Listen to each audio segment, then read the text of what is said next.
Hey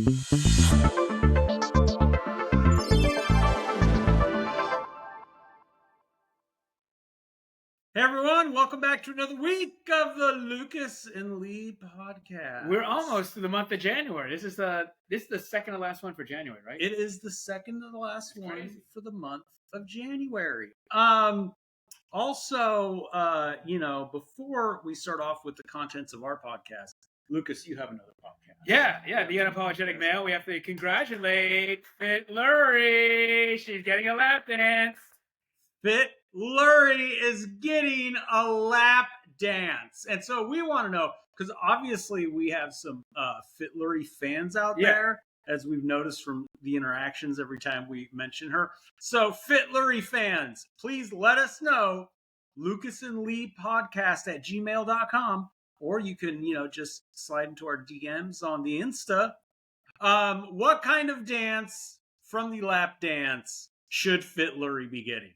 Yes. We want to know. Like, should it be clothed? Should it be unclothed? Like, should she be allowed to apply baby oil on the guy? So let me ask you, I am not... Is touch allowed? Yeah, I'm not a connoisseur of lap dances. Neither am I. Neither am I. Are lap dancers usually naked, or do they usually have some clothes on? That's a good question. Have you ever given a lap dance? No. Go. Good Lord, no. Somebody you dated? No. Good Lord, no. No. Lap dances by me should actually be outlawed. If there's an executive order that Trump were to sign that everyone could agree on, it'd be an executive order outlawing lap dances by me. 100%. But yeah, Fit Lurie fans, let us know what kind of lap dance you think Fit Lurie should get. Get on that. Big news for the Lucas and Lee podcast. So, one of our main channels that we're on is iHeart. Yeah. iHeart podcast. We have reached, drumroll please, 26,375 people. That's huge. Have at least heard part of the Lucas and Lee podcast. That's huge. That's humongous. That is large. Or as our current president would say, it's huge. It's huge. It's bigly. It's bigly. It's huge. It's like the hugest ever. You gotta do this. Ever. Do this too. It's so beautiful. It's so big and so beautiful. But yeah, I mean, I was pleasantly surprised. 100%. I would like to thank Corey Peterson. Round of applause for hooking us up on iHeart. And apparently 26,375 people are super bored and like tuning into, or we're just that good, the shenanigans that you and I talk about on a weekly basis. So think about this for a second. That 26,000 would be more than any Oakland A's game in attendance. That's like two. That's two Oakland A's games. Yeah. That is two Oakland A's games. We have reached enough people to fill Sutter Health Park up two times. Yeah, it's pretty big. And we're also international. In the last 30 days, I looked it up. I pulled it up and looked at myself. We have been heard in the nation of Colombia. Oh. Yeah, Shakira. We have been heard in the Philippines. Oh, I love that. The Philippines. And we have been heard in Moscow. We have been downloaded. Our podcast has been downloaded in Moscow, Russia. Who's listening to us in Russia? It's got to be Putin. It's got to be Vladimir. He's a big fan. Got to be Vladimir. Well, international man of mystery, since we have this international following, what is the sexiest accent out there? Oh my! The hottest accent. So I've dated a few accents in my time. So I've got three.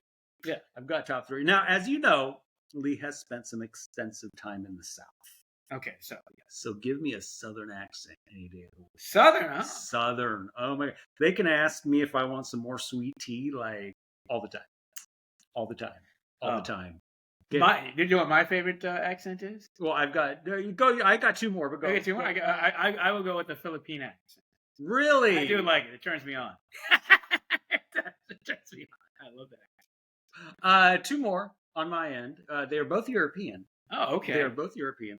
One would be, I once had a fling with a lovely French woman. Ooh. Oh, oui, oui. Oh, oui, oui. Those accents are super sexy. And one of the all-time sexiest accents you cannot beat a good English accent.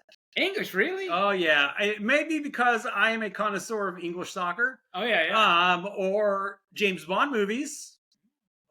So I would go with the Latina accent after the Filipino. So. No, for me it's Southern, it's French, and it's English. Just can't beat any of those three. Those are like my top three. Well, so that's where we have to look, for your next significant other. Southern, French, or English. Let's not put the cart before the horse. Let's pump the brakes on that a little bit. Let's pump the brakes. You wouldn't want to play house with somebody right now? I would not want to play house with somebody right now. No. And speaking of playing house, you came across something the other day on was it on the gram? It was on the gram. It was on the gram. People who play house in relationships without actually talking about serious issues. Yeah, they actually just go through the whole relationship. It's all bells and whistles and fun times and nothing serious. No relationship style stuff that they talk about. Nobody knows where they're going with the relationship, whether it's serious, whether it's fun, and then they go off to their own lives after that. I have had one of those, and this is the one I always point to that was just an absolute dumpster fire. Yeah, it's the one I dated for 6 months back in 2023, and textbook playing house. We went out and did the fun things. We always paid for doing the fun things. So did she offer or no? No, never offered. I think at some point it's one thing if I'm seeing someone and we're doing whatever and they offer to pay and I say no. Yeah, that's one thing. That's one thing. But no, never offered. No, I mean we would not even like there's just like the check comes and it's like not she's like looking the other way. Right? Basically, we would go on trips. We went to Monterey. You paid for the whole trip. Whole trip. LA, Beverly Hills, Malibu. Did you eventually say, "Hey, listen, No, because once again we were too stuck playing house, and that, I mean, the one good thing to come out of that relationship is for me to look back and say these are red flags that I need to see in someone when I'm seeing it, because there was a bunch of red flags. I mean, that relationship was just an entire gigantic red flag from the get-go. That I was just very, very blind to. A couple reasons. It was my first, serious one post-divorce. Which is always a mode of a little bit desperation. Yeah. It's like, okay, my last serious relationship just failed. I don't want this one to fail.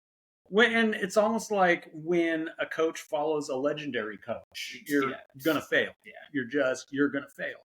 But the Patriots. Yes, Jared Mayo. Yeah, she was definitely the Jared Mayo of relationships. But it really, like I said, it was from the get-go. And we've talked about it on here before.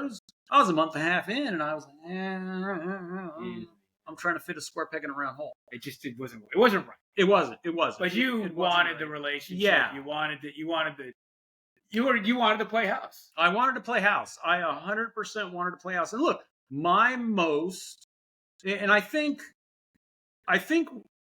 people do this for a reason. And we've touched about it here on a lot of times. You sent me over a clip from Jay Shetty recently talking about it. Is too often people look for someone who's perfect. Yes. People look for someone who is perfect. And when you're in a relationship where you're playing house and you're not having those real deep, let's converse, talk about where it's going, where we're at talks.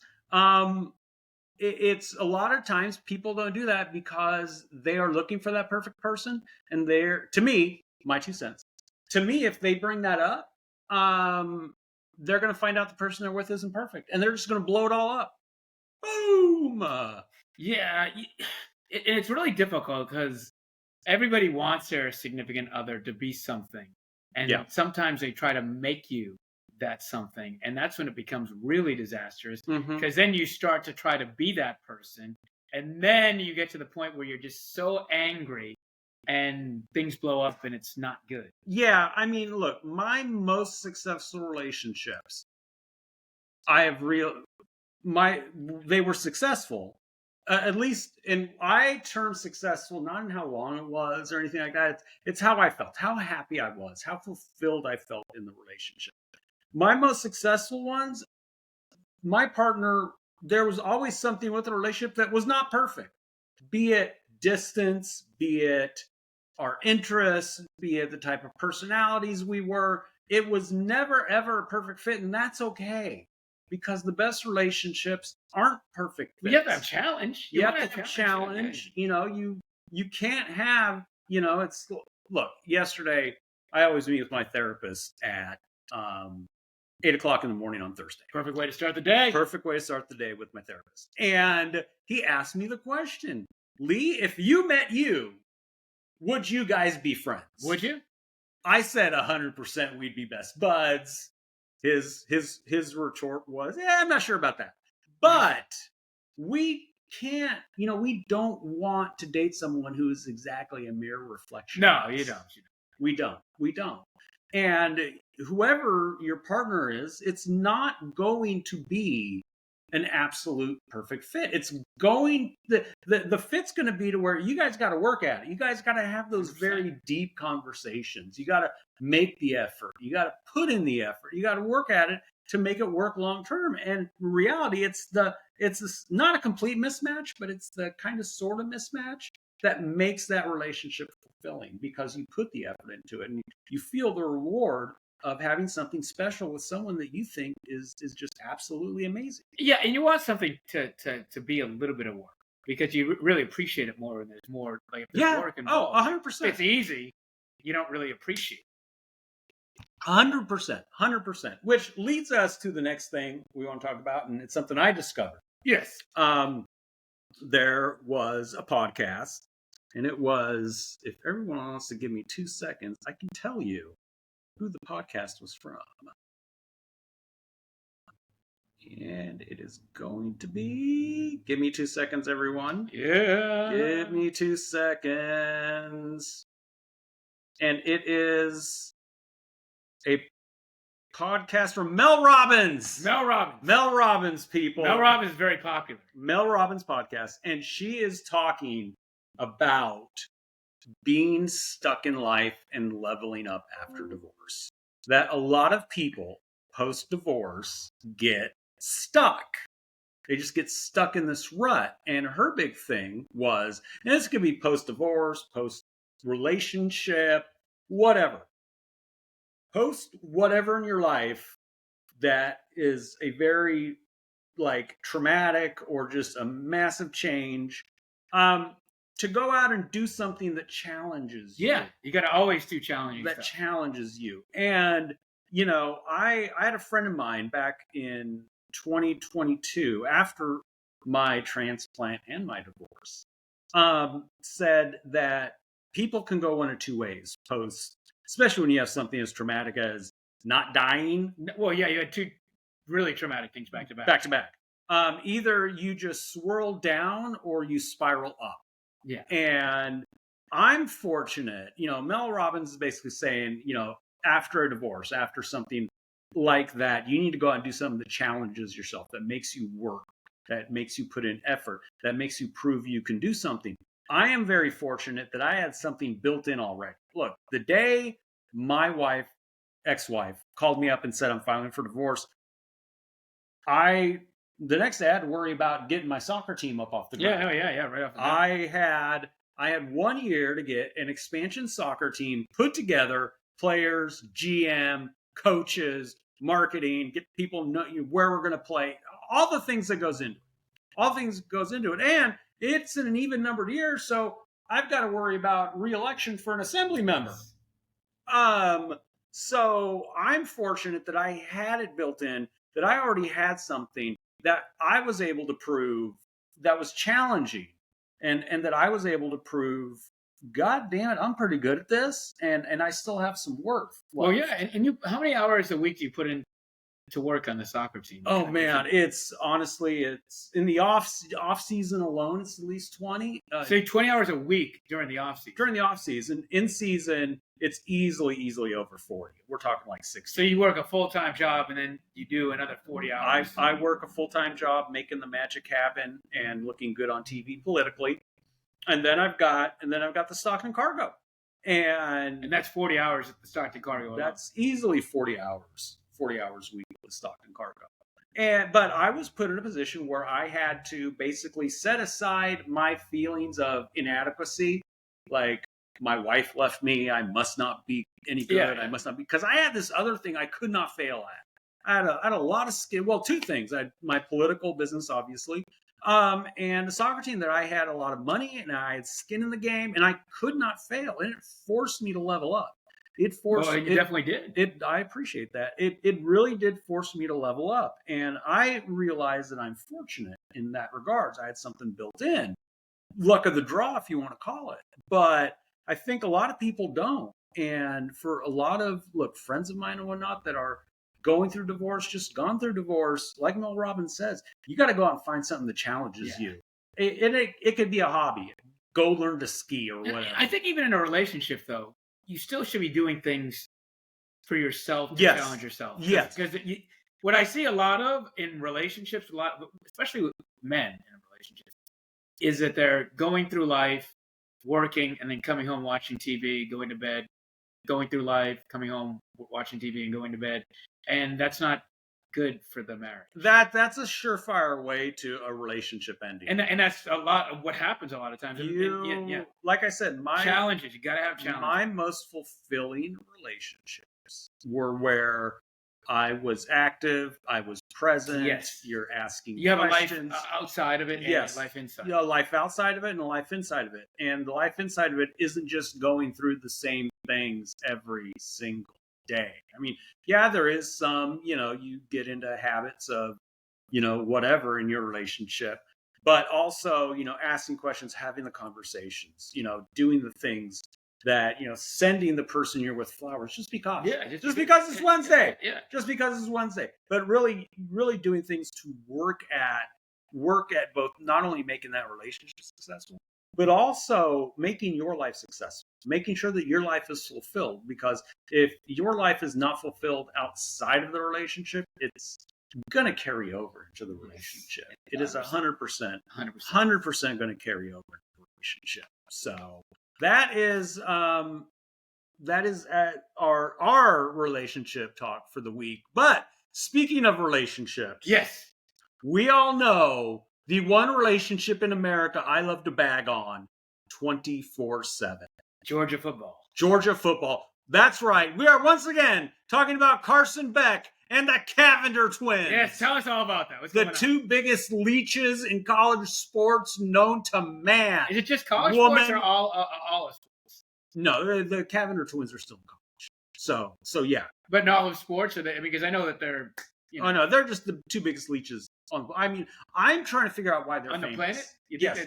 I'm trying to figure out why they're famous. I mean, look, they're blonde and they're cute. I mean, I wouldn't call them smoking. Wouldn't, I've probably dated women that are more attractive than that. But everyone seems to love them. So a report came out this week on the Georgia football locker room. Now and I'll give everyone a little background. Carson Beck, former quarterback for the University of Georgia. He has transferred to the University of Miami, who happens to play women's basketball? The Cavinder twins. Shocking. So once he left, reports came out that basically Carson Beck spent the entire season partying and posing with the Cavinder twins, and that the Cavinder twins, TikToks and posing and whatnot would interfere with the Georgia locker room and Georgia game days, and they would try to steal attention and whatnot. And then a lot of people are literally blaming that relationship for why Georgia did not win another natty. Well, then can we keep them? We could give them a reward then. Because if it keeps Georgia from winning a national title, I mean, I think we need to give them a reward. I think we need to give them some sort of... I think they're heroes. I think a national league. We do. If you keep Georgia from winning a championship, that's a beautiful thing. Where can I send my check? I know. I'll gladly send a check to the Cavinder Twins if they stop Georgia winning a championship. I find it humorous that I was on this all along from the get-go. The Cavinder Twins were bad news for Georgia football, and as we all know, I am a very, very faithful Florida Gator. So, yes. So the Georgia Bulldogs going down is not exactly making me cry. And the great thing is that they're going to take down University of Miami football. Even better. So all your rivals, are even better. So then after that, they can go to Florida State, and then. Come on, Florida State does it themselves. They don't need any help. They don't need any help. But yes, the University of Miami, also known as the convicts part of Catholics versus convicts. I am not going to be sad that they are now going to be embroiled in all the Cavinder twin drama on game day. I am here for. I want to see the Cavinder twins crying after the Gators, hang up half a century mark on the U next year. Yeah, heck yeah. So there's a lot of great things are happening right now. I'm very happy about it. The Cavinder twins took down Georgia. Now they'll take down University of Miami football. And there's another hero. I don't know this woman's name, but I would love to know the name of the woman that was driving the golf cart that smashed into the wall when she had Ryan Day wins the championship, and right after, as he was on his way to the celebration, the lady that was driving the golf cart drove it right into a wall, and he went like this. That lady is another hero. You think that lady's going to be allowed to drive a golf cart ever again? No, do you think she got? I feel bad. Do you think she got? I hope not. I honestly hope. How much damage was to the golf cart? Oh, man, they got bumpers. They're fine. They're fine. I just love the fact that Ryan Day was in the front seat when it happened. Well, we got to wrap up with the worst week ever. Yes, and we're looking high and low. And then a present was given to us earlier this week in the form of an NBA basketball player. Mm-hmm. Who is that NBA basketball player, you may ask? Why, his name is Grady Dick. Why does Grady Dick have a very bad week this week? Well, I mean, the name says it all, right? Oh, no. It gets better than that. So there was, Grady Dick, former University of Kansas alum, plays for the Toronto Raptors. Grady Dick is not having a good year. Just he is. And there was a headline I saw on the gram once again. The headline was Dick struggling to finish. 512th in finishing at the hole. I'm just going to leave everyone with that right now. That's we can't say any more than that. That's all we have to say. Grady Dick, you have earned, unfortunately bestowed upon you by someone who thought they were being clever and funny. Let's face it, they were. Very funny. What's the headline again? Dick struggling to finish. Oh boy.